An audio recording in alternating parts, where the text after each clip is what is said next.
Troisième et dernière partie de Politicien, votre rendez-vous politique. Mes deux invités sont toujours avec moi. Professeur Bemba Bong, vous êtes l'auteur de Quand l'Africain était l'homme noir de l'Europe, publié aux éditions Dagan, et vous avez écrit également Réflexion sur une dynamique de combat pour la renaissance africaine. Merci professeur d'être resté avec moi. Louis Georgetin, auteur de Esclavage et réparation, comment faire face aux crimes de l'histoire. Vous avez également écrit cette anthologie de tests de l'esclavage aux réparations, les tests clés d'hier et d'aujourd'hui.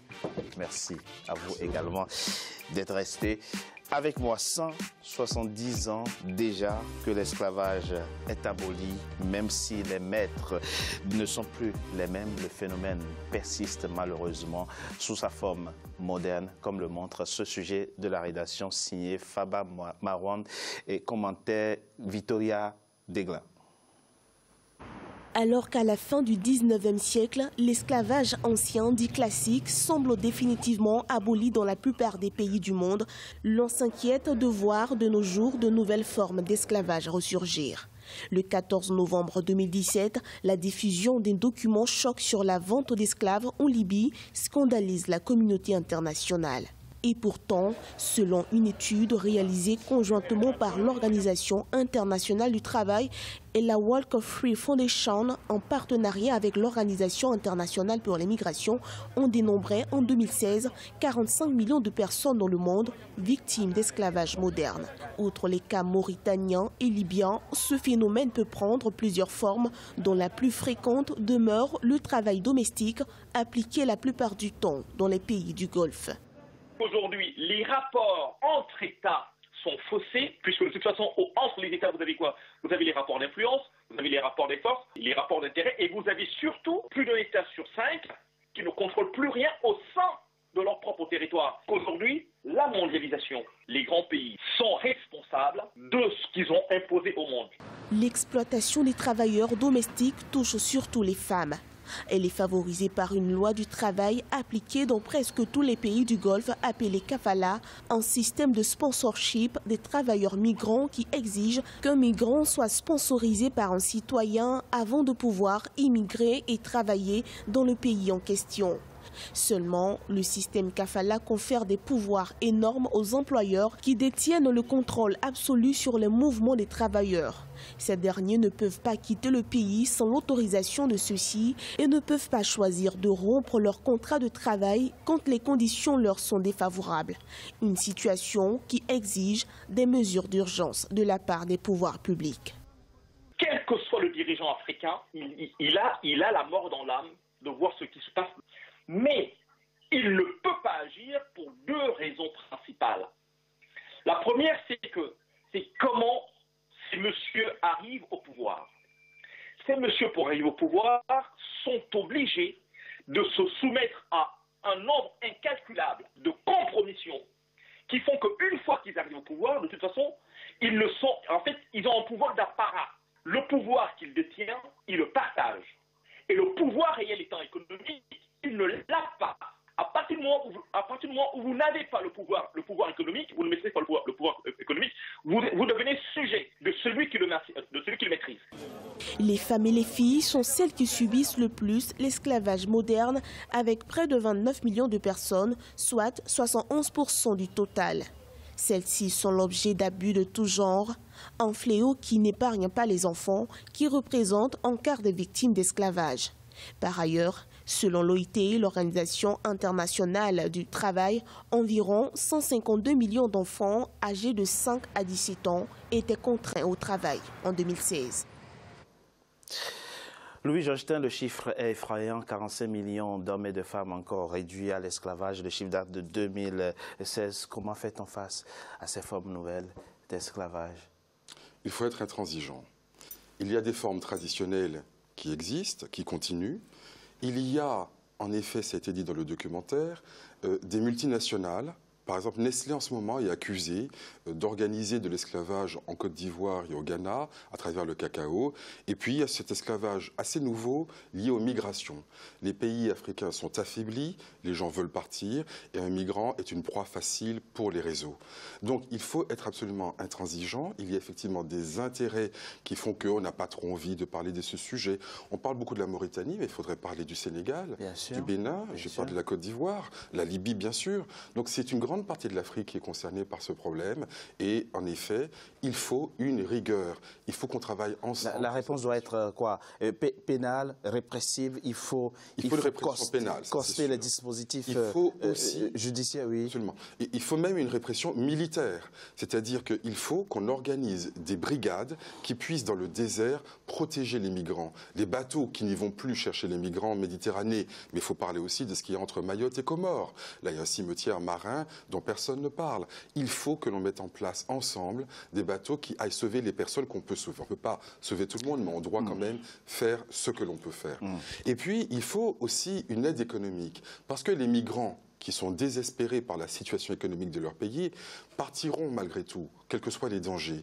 Et donc il faut mettre à disposition dans les pays des moyens économiques, des entreprises, du développement durable, agricole, industriel, pour que les gens trouvent chez eux les raisons de rester. Et s'ils sont contents chez eux, ils n'auront pas besoin de partir et de s'exposer à tous les vents. Vous avez tout à fait raison. Professeur, comment faire ce débat sans évoquer le paradoxe africain?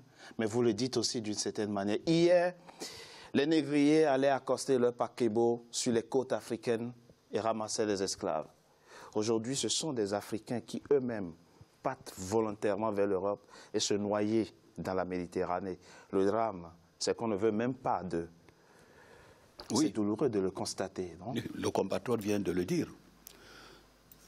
Ce qui se passe aujourd'hui, c'est que l'Afrique est faible. Elle est faible. Je vais vous donner un exemple. Laurent Gbagbo, il y a quelques années, il gagne l'élection présidentielle. Bon, mais ça, on ne sait pas. Moi, il a gagné l'élection présidentielle. Je l'affirme. Je vous le concède. Oui, j'en prends la responsabilité. Je l'ai déjà d'ailleurs signalé. Même la CPI maintenant est là-dessus. Bien. On vient chez nous, les jeunes patriotes qui le soutenaient, l'armée française et l'ONU ont massacré des milliers d'enfants. C'est vrai, on l'a vu effectivement. Bien. Quelle est la réaction qu'il y a eu? Le Sénégal, personne n'a réagi en Afrique. Si, regardez ce qui s'est passé ici au Bataclan. On a tué 15 personnes au Bataclan. Toute l'Europe est en deuil, même les États-Unis. Donc, nous devons comprendre que nous sommes un peuple. Et pour le moment, notre faiblesse doit être compensée par la solidarité absolue qu'il faut entre nous. Nous ne pouvons pas laisser notre peuple se faire humilier. Ça fait des siècles qu'on nous humilie. Les gens viennent chez nous, ils viennent nous humilier dans notre propre pays. Vous attaquez, c'est ce que j'ai dit à nos compatriotes, les internationalistes, mais quand on tue des enfants en Côte d'Ivoire, quel est le parti politique français qui descend dans la rue pour protester? Aucun. Tout passe comme une lettre à la poste. Un non-événement. C'est un non-événement. Alors, nous devons comprendre que le destin de notre peuple est entre nos mains. Et ça va créer chez nous une sorte de réaction intellectuelle. Parce que tant que nous serons là à vivre, à subir la politique des autres, à subir ce qui nous impose, nous n'aurons même pas la capacité de savoir comment nous organiser pour nous défendre. Le cerveau humain fonctionne comme on lui demande. Tant que nous ne saurons pas que notre peuple est en danger, nous ne trouverons jamais les mécanismes, les moyens de protéger notre peuple. Nous devons protéger notre peuple. Professeur, concrètement, ces filles qui partent des pays africains vers les pays du Golfe et dont on saisit les passeports, le salaire et tout, et qui sont réduites en esclaves, comment on règle, comment fait-on face à ce phénomène qui visiblement prend de l'ampleur sur le continent? Oui, mais ce phénomène aussi, qu'est-ce que nous avons aujourd'hui chez nous? On nous a imposé des dictateurs qui sont là, Bon, voilà non, ils ne sont pas tous pareils. Il faut reconnaître quand même que ces 20 dernières années, de substantiels efforts ont été faits dans ce sens. Il y a des chefs d'État démocratiquement élus. Oui, démocratiquement élus, par leur propre démocratie. Je ne comprends pas. Une jeunesse ne peut pas fuir son pays s'il se sent à l'aise dans ce pays-là. Ce n'est pas possible. Il faut apporter à la jeunesse les réponses qu'il faut. Chaque fois que nous sommes venus ici, c'est pour faire les guerres des Occidentaux, au début. Au jour d'aujourd'hui, pourquoi les jeunes fuient l'Afrique alors que nous sommes soi-disant indépendants depuis 50 ans Et ils vont prendre des risques énormes. Souvenez-vous qu'il y a même des choses qu'on ne sait pas. Parce qu'il fut un temps où on fabriquait des grandes pirogues en Afrique, dans lesquelles les gars embarquaient. C'est-à-dire que vous aviez dans une plus d'une centaine de personnes, la pirogue, à peine avait quitté la côte, elle chavirait. Et ça, les gens ne le savent pas. Merci, professeur. Donc nous devons assurer la suivi de nos populations. Absolument, Louis-Georges, très rapidement, votre mot de la fin. C'est évidemment un problème de droits humains considérable, cet esclavage qui perdure. C'est aussi une question économique, parce que vous ne pourrez jamais développer l'économie d'un pays sur l'esclavage. C'est d'ailleurs l'une des raisons pour lesquelles l'Occident a participé à cette abolition, parce qu'il se disait, en fait, il vaut mieux des gens éduqués, qui travaillent activement. Une économie basée sur l'esclavage est une économie archaïque.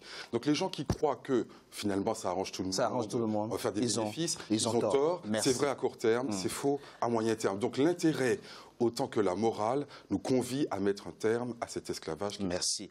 Professeur Bemba, une note positive pour terminer cette émission. Je rappelle quelques éléments de vos écrits. Vous l'avez dit, la première déclaration des droits de l'homme, c'était en Afrique au XIIIe siècle, sous Soundiata Keita. Mais vous le dites aujourd'hui, vous avez besoin que les Africains le comprennent. Il y a des Africains aujourd'hui capables de fabriquer des trains plus rapides que le TGV, dites-vous. Il y a de l'espoir, il y a de potentiel en effet. Totalement. Nous avons nos ancêtres... lisez Giraud de Chartrand. Diodore de Sicile a écrit, seulement on ne trouve plus ses écrits, qu'à l'époque où les Blancs vivaient complètement dans l'obscurité des cavernes, mais les Africains maîtrisaient de la science. Allez lire Diodore de Sicile. C'est un Grec, c'est pas un Africain. Donc, nous devons reprendre confiance en nous, savoir que notre peuple a fait de grandes choses, mais attendez, jusqu'à présent, comment est-ce que les gars ne savent pas comment les pyramides d'Égypte ont été bâties?